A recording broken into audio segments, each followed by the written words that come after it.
Hello and welcome to the channel Contract Simplified, your space for decoding complex legal concepts with ease. I'm Advocate Kritika, and together we will turn tricky legal scenarios into award winning answers in this series of legal interview, question, and answer.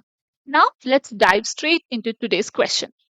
Does SaaS always involve cloud computing? Why or why not?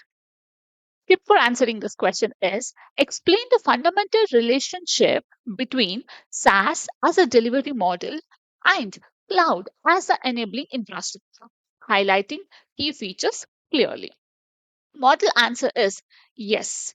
SaaS almost always has cloud component because SaaS delivers software applications over the internet hosted on cloud servers managed by the provider.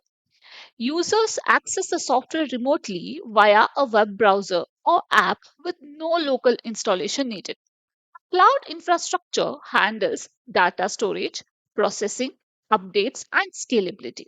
Without cloud servers, networking, and storage in data centers accessible online, SaaS wouldn't be possible. That's just one way to tackle this scenario. There could be even better answers out there.